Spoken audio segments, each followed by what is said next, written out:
Isang mapagpalang umaga po sa ating lahat mga kapatid.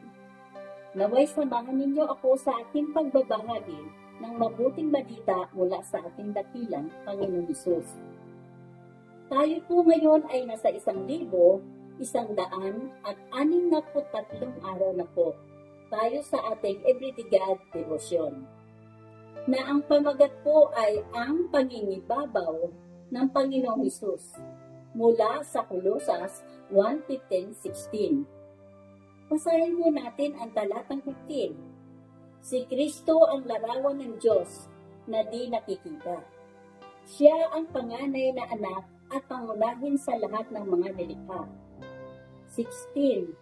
Sapagkat sa pamamagitan niya ay nilikha ang lahat ng nasa langit at nasa lupa, nakikita man o hindi, pati ang mga espiritual na kapangyarihan, paghahari, pamahahala, at pamumuno.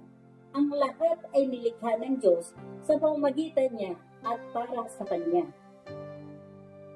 Meron po akong nakitang 3 punto dito sa ating nabasa mga kapatid.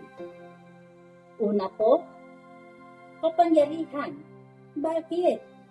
Dahil ang lahat ay walang imposible sa Kanya, ito ay kaya niyang gawin.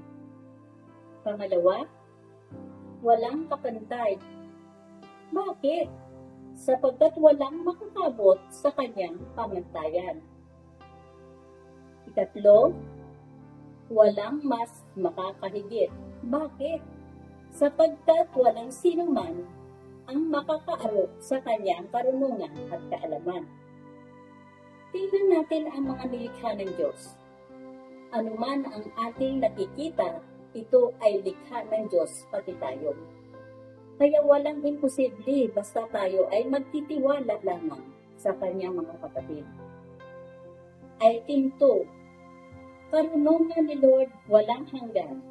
Basahin po natin ang awit 147:5.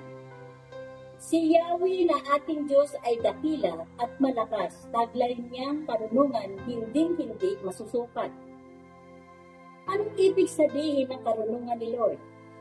Dahil hindi po natin kayang mapantayan ang karunungan niya dahil limitado lamang po ang ating kaalaman.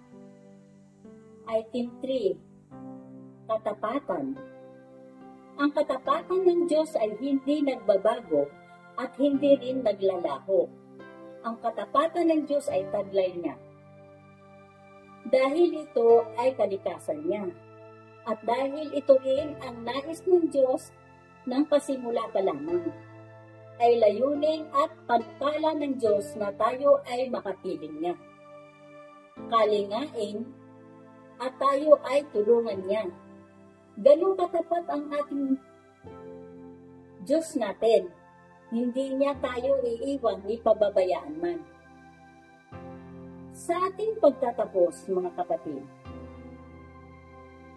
ang tugon natin ay pagtitiwala. Pangalawa, hawakan natin ang Kanyang mga salita. Number 3, tuparin at sundin ang Kanyang kalooban. Number 4, at palalimin ang ating kaugnayan sa Diyos. Maraming salamat po sa inyong pakikinig. God bless.